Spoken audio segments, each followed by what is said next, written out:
Good morning, Malacanang Press Corps. Welcome sa regular press briefing ni Presidential Spokesperson Harry Roque. Good morning, sir.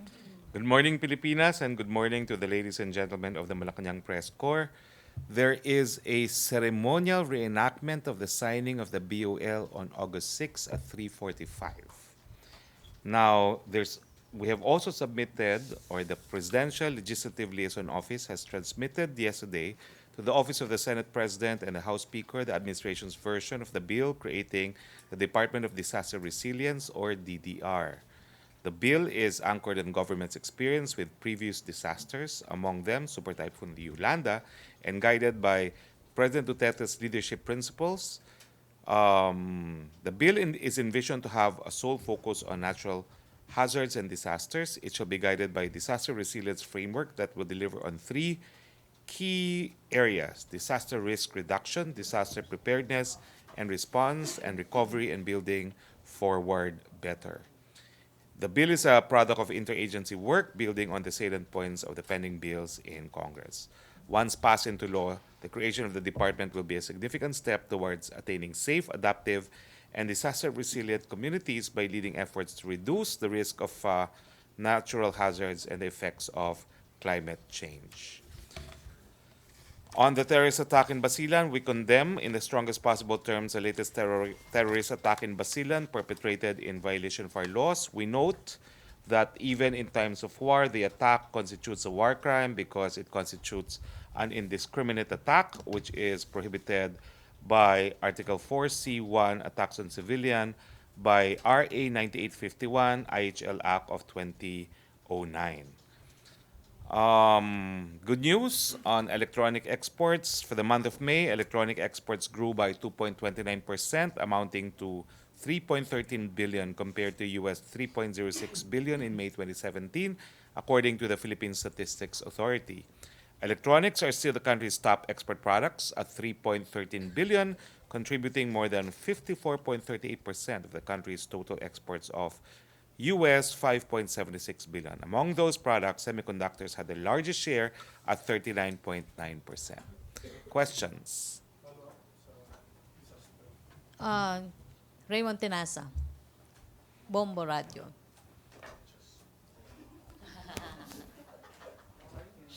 Sir, good noon. Sir, the disaster management department will effectively dissolve the existing National Disaster Risk Reduction Management Council, right? Yes.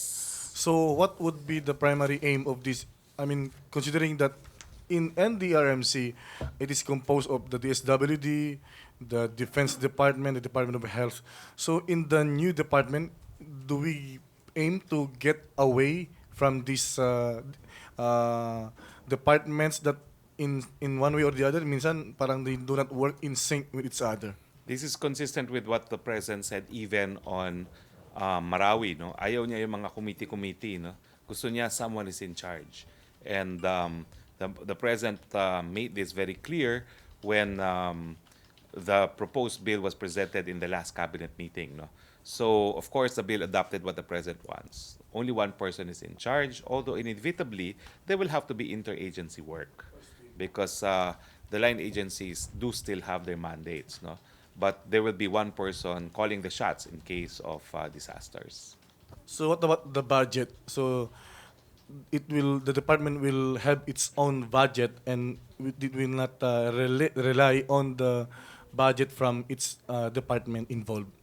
Well, yes, insofar as a new department would entail new budgetary allocation, but no in the sense that the budget of the other line agencies could also be tapped, no, in case of major disasters So to that's, supplement the budget of the proposed department.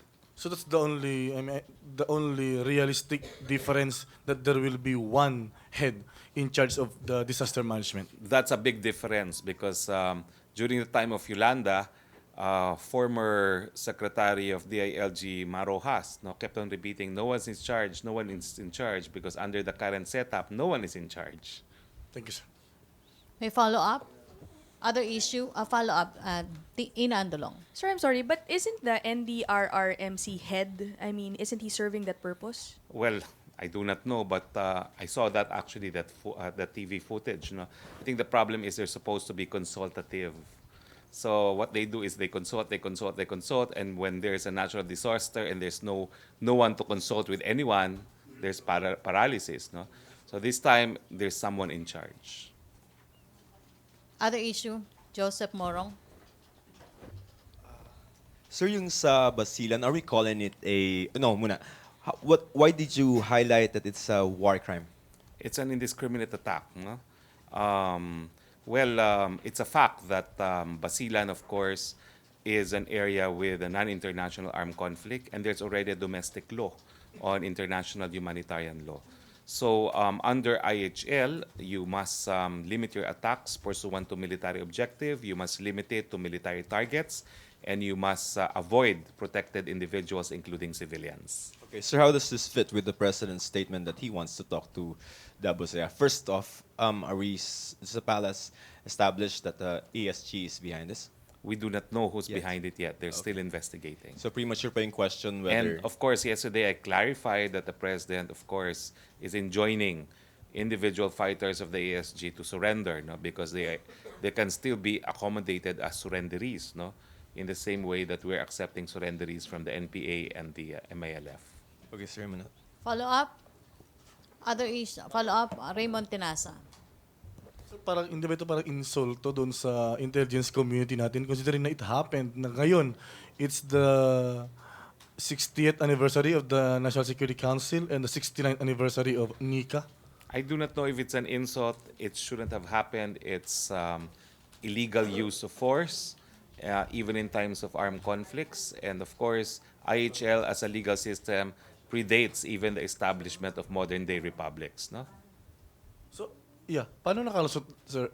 Merong existing martial law doon sa Mindanao. I do not know how it happened, but what I'm saying is illegal acts will happen whether or not we have intelligence communities. But perhaps, no, one thing that the military and security establishment must look into is their intelligence capability. Thank you, sir. Follow up. Other issue, Alvin Baltasar. Good morning, Secretary.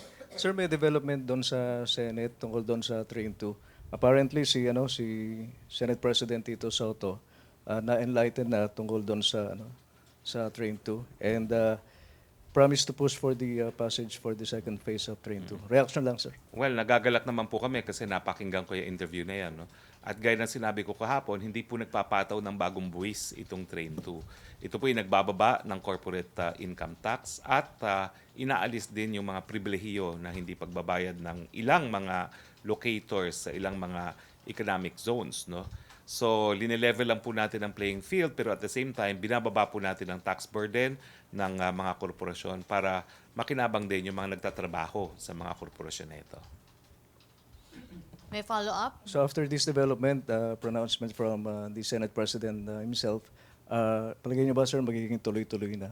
Smooth? Gaya ng sinabi ko, kinakailangan lang i-explain ng mabuti kung ano yung objective ng Train 2 at tingin ko naman sasang-ayon ng ating mga mambabatas. RJ? Sir, on Boracay. Sir, given the policy of the president, which is not allowing foreign casino firms to do business on the island of Boracay, does the government expect foreign and local investors to be happy with this policy?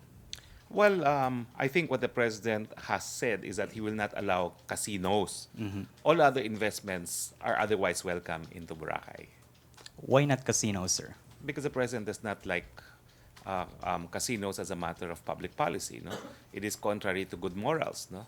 It encourages a vice, no? Which is gambling. Under federalism, sir, when do we expect this? By 2021 or 2022? Are we talking about casinos or federalism? No, So we're I- talking of a completely different topic now. No, it's not, sir. Just follow up. Follow up. I don't understand. Sir, under federalism kasi, local government units will have more autonomy to decide which firms to welcome in their areas, just like Boracay.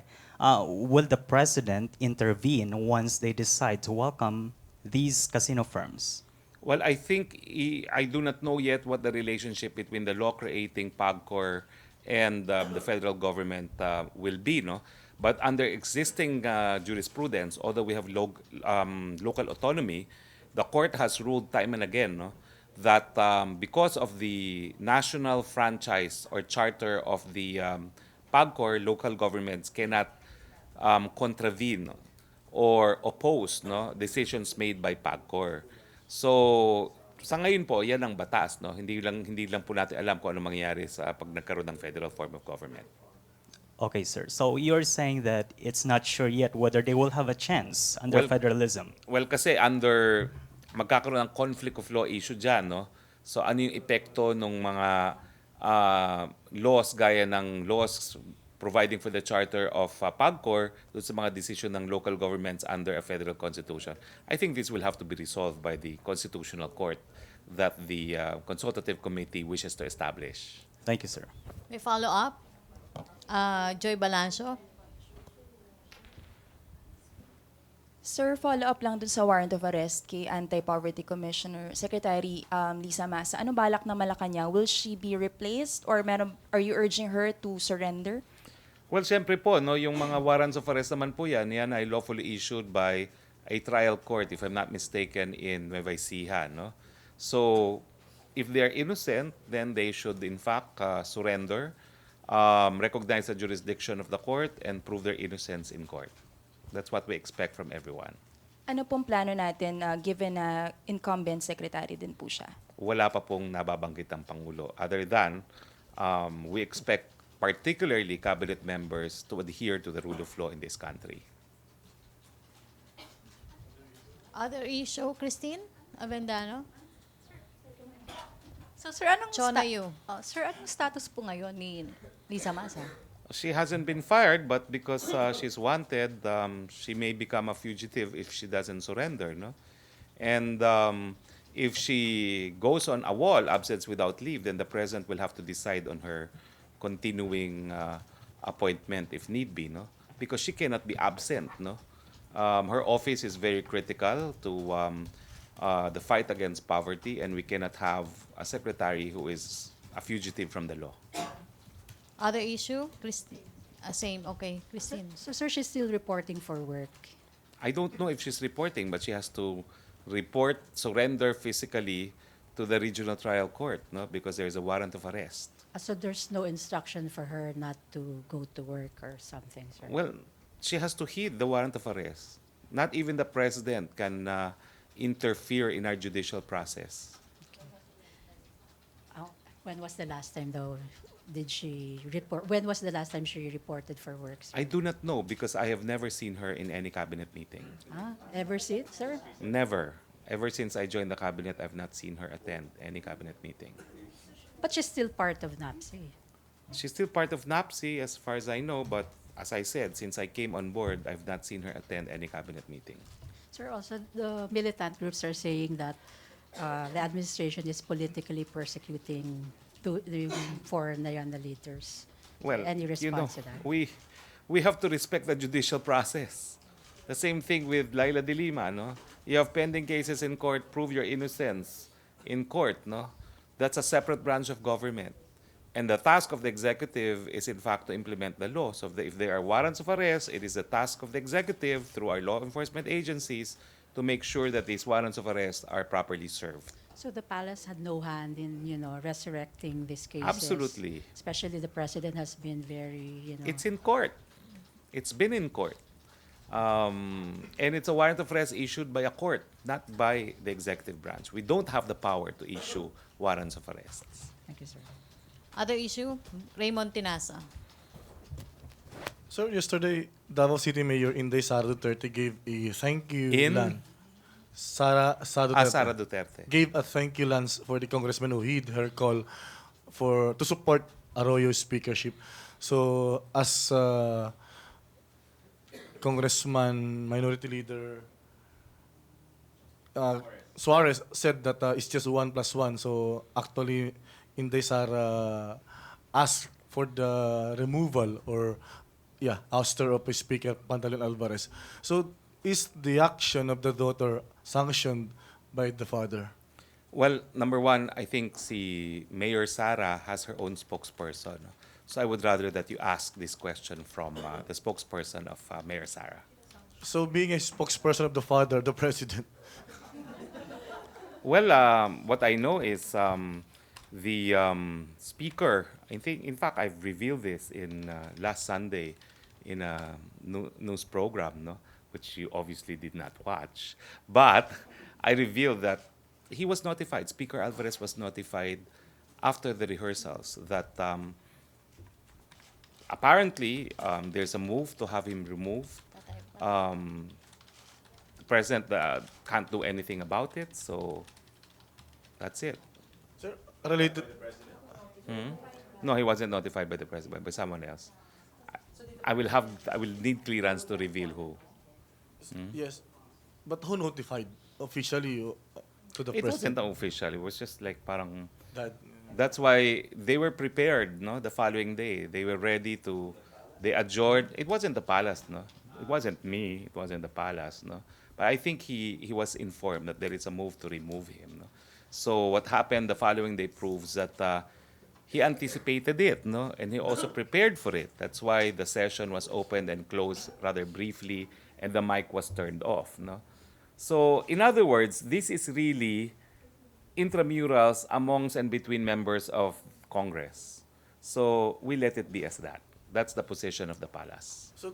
Does the president know about the plan or moves of her daughter calling for support for Arroyo's speakership and to ouster eventually Speaker Alvarez? I do not know for a fact. In fact, I will ask him. That's one of the many questions I want to ask him now, no? But I do not know for a fact because remember the president arrived on time in the SONA and he did not expect to be delayed and he articulated that he will leave within 5 minutes if after an hour, no, after an hour of waiting if SONA does not proceed. So I think this is a clear indication that he did not expect any delay in the SONA. Sir, relatedly, and what can you say to the what's happening now? But it's like a circus at the House of Representatives. Wherein right now they have no minority leader. When in fact there are a lot of important legislation to be passed. So as a former congressman, are you amazed or Not really. All I can say is that this is an internal affair of the House. We do not interfere. Number two, there is a minority leader recognized in the plenary yesterday. That's a matter of record. And the minority leader recognized was still Congressman Danilo Suarez. sir? But ideally, what do you prefer? Would be the scenario? Congressman Danilo Suarez voted and campaigned for Arroyo's speakership. So is that uh, in good taste that he will be the minority leader? Again, Raymond, that's for the House to answer, not for the palace. Thank you, sir. Balik lang tayo sa Basilan.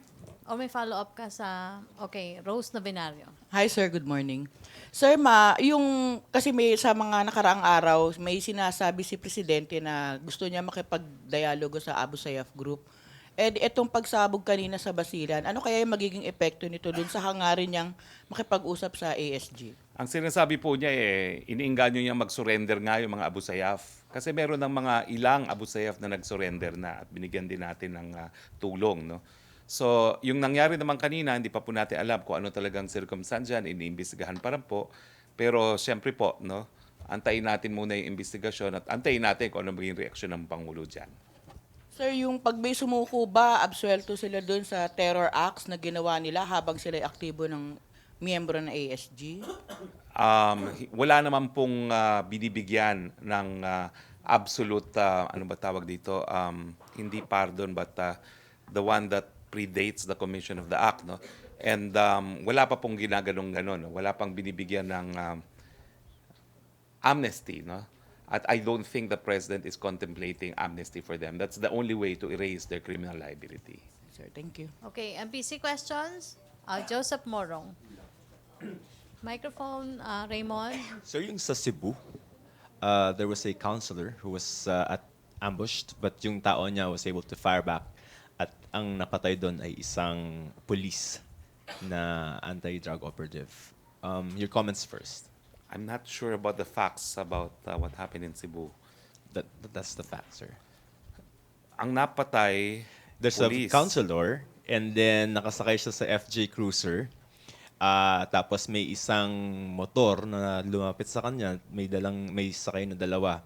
Tapos nung na-sense nila na they were going to be ambushed, nagpaputok, napatay yung isa doon sa nakasakay sa motor, and that was proven to be a police operative.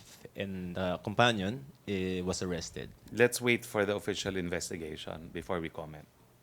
But I'm the sure this will be investigated by police authorities. No? Okay, if proven to be, sir, a police operative, does it lend credence to the fact, to the criticism that some police may be behind some EJK killings, some EJK? I do not know the circumstance why they were tailing this individual if they were. Perhaps they have personal knowledge of a crime being committed. No? So we cannot conclude anything on the basis of information that's been stated. No? Let's wait for the official investigation. Okay, MPC, no more questions. Vance, Rose Novenario. Hello, sir. Ulit. Yes. Sir, halos araw-araw may adverse report yung COA tungkol sa iba't ibang ahensya ng gobyerno. Alam po ba ito ni Presidente at ano po yung utos niya na tungkol dito sa mga opisyal na to, considering po na lagi niyang sinasabi na yung anti-corruption campaign ay tinututukan ng kanyang administrasyon? Now, alam niyo po, I will make a distinction, no? Kasi talaga bang mayroong mga adverse reports talaga yan. As an activist in the past, I always relied on COA findings. Now, depende po kasi yan, meron na po yung preliminary report at merong final report. Yung final report, pag meron ng disallowance, merong recommendation na dapat ibalik. Kapag hindi ibinalik yan, then meron ng krimen na nagawa. Because the elements of the crime, especially damage to government, would already be present insofar as hindi nila ibinalik yung sabi ng COA na dapat ibalik. So, krimen na po yan. One of the elements of, graft na yung mangyayari dyan. No? So, kapag hindi po sinunod ng mga taong gobyerno ang COA findings, sila po ay makakasuhan ng graft and corruption. No? So, depende naman po yan. No? So far, ang mga nare-report naman, natanggal na sa gobyerno. If you're referring, for instance, to the DOT, wala na naman po sa gobyerno si Secretary Wanda. If you're referring to the office of Cesar Montaño, wala na rin sa gobyerno si Cesar Montaño. No? So, bahala na po sila if they will heed the COA recommendation. No? For instance, yung pagbabalik ng pondo. Dahil pag hindi nila hinid yun, then it will be referred already to the Ombudsman for proper action. Sir, follow-up lang po. Sa interview kagabi ng GMA News kay Attorney Ferdinand Topacio, binanggit niya na kaya raw hindi maibalik ng bitag o ni Ben Tulfo yung 60 million dahil may kahati daw po siyang taga-PCOO. So ano po, may panawagan pa tayo dun sa kahit sinong tinutukoy ng taga-PCOO na magbalik na rin nung kumbaga naging komisyon nyo dun sa kinita nung bitag? Well, sana po isa publiko naman yan kasi unfair naman sa PCOO na yung buong PCOO is subjected to this kind of criticism. No? Sana pangalangan, mag-file ng reklamo, ilagay sa affidavit nang maimbestigahan ng tama at mabuti. So hinihikayat nyo yung PACC, yung Presidential Anti-Corruption Commission, na imbestigahan yung sinasabi niya, no? Well, hinihikayat ko po pati si Attorney Topacio as an officer of the court to reveal kung sino itong sinasabi niya nakahati para naman maimbestigahan at hindi naman yung buong PCOO mabansagan. So, thank you. Okay, follow up. Joseph Morong. Sir, dun lang sa statement yun na because they're out of office already, na bahala na sila to heed? They have to heed the call of the COA. For instance, kapag sinabi na disallowed, that means they have to return. And if they don't return, yan na yung damage to government na one of the elements of graft. No? So, if they don't heed the recommendation that the particular expenditure is disallowed and they must return, then the COA report will now be used to prove an element of graft. And they can be charged, of course, even after na mawala sila sa Of position. course, leaving office, public office, does not extinguish criminal responsibility and liability. Thank you, sir. Okay, Vance Fernandez. Microphone, please. Hi, Vance. Ay, sir, wala nang battery. Hi, sir. Good Yes, ma'am. afternoon. My pleasure to ask questions. Good morning pala, ha? Sir, when will the President call Port Cacos for the unify of the PDP Laban? Do you have any idea? Caucus. Caucus, Well, yes. gaya po ng sinabi ko kahapon, no? May spokesperson po ang PDP Laban. So, iwanan ko na po yan sa spokesperson ng PDP Laban, no? Or better ask po yung mga officers ng PDP Laban. Sir, Wala po akong official na authority to speak on behalf of PDP Laban even if the President remains chairman of PDP Laban. Sir, on another issue, kasi on August 6 yung BOL ceremony, do you have any idea kung anong mga agenda to be followed? Wala naman ho yun. Ano lang, reenactment Ganun lang lang yun. yun, sir? Oo. Yan yung seremonya that we were deprived of, no? Kasi the ceremony was supposed to be in Congress itself, no? But since hindi nangyari, so I'm sure the members of Congress who supported the bill will be invited, the authors as well as the stakeholders, including the Bangsamoro Transition Committee. Bakit kami hindi Commission. kasama, sir? Kasama kayong mga media. It will be open for Yes, sir. media Sir, coverage. on another issue, sir, are you in favor of bawas presyo bill na pinapanukala po ni Senator Bam Aquino? Ano po Kasi yun? bawas presyo bill. Ano yung bawal press law? Babawasan yung presyo bill. Hindi ko pa po alam kung ano yung bill na yon. Siguro po titignan ko, ask me next time. Oo, kasi para mababa yung mga presyo ng bilihin. Kaya- Alam niyo po yung mga price control bill historically has never proven to be effective. Kasi kapag you interfere with supply and demand, mauubos lang talaga yung supply, no? So balik na naman tayo sa problema na kapag konti ang supply, lalong tataas ang presyo. Okay, thank you, Vance, Chona. Sir, sabi po kahapon ni General Albayalde na they're going to recalibrate the Oplan Tokhang and the campaign against illegal drugs will be relentless and chilling. Hindi ba to cause of concern? No, coming from General Albayalde, who has committed himself and has proven himself to be operating within the rule of law, I welcome that remark. It will be relentless, but it will be within the rule of law. Obviously, I'm a big fan of General Albayalde. Okay, Okay. Christine. So what do you mean by chilling?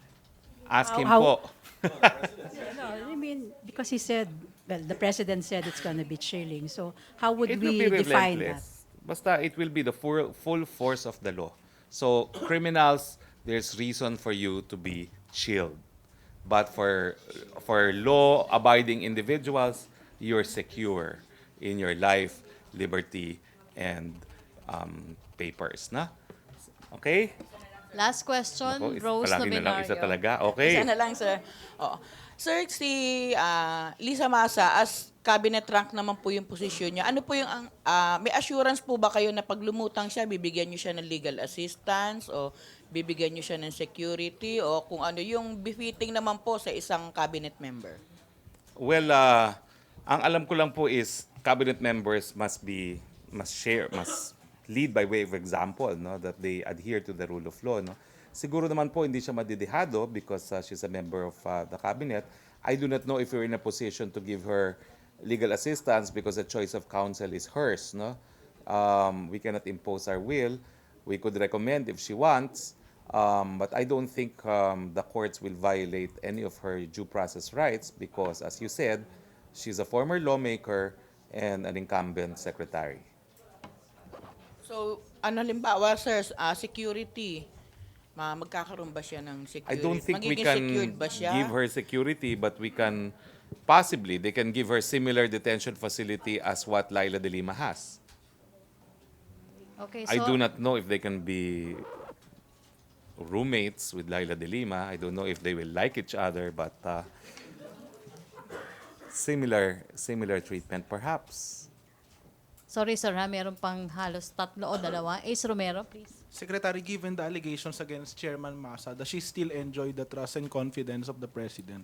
As I said, unless the president fires her, the presumption is there. But we'll find out soon enough. Thank Christine? you, Secretary. Clarify, you just said na parang you haven't seen Chairman Masa attend the cabinet meetings. Ano ba, sir? Yung practice ba, do you have to be invited to the cabinet meetings or required because you're part of the... I do not know, but I see, for instance, the presidential advisor on Visayas, no, regularly, presidential advisor on overseas workers, TESDA, um, CHED, no, they're always present in the meetings, but I've not seen Liza Masa even once in the cabinet Pero meetings. do you need to be invited, sir? Well, there perhaps is an invitation because we receive notices for the next cabinet meeting. No? That's how you know when the next cabinet meeting is. But I do not know if in the past the NAPSI office chief attends cabinet meetings. Okay. Last question, Joseph Morong.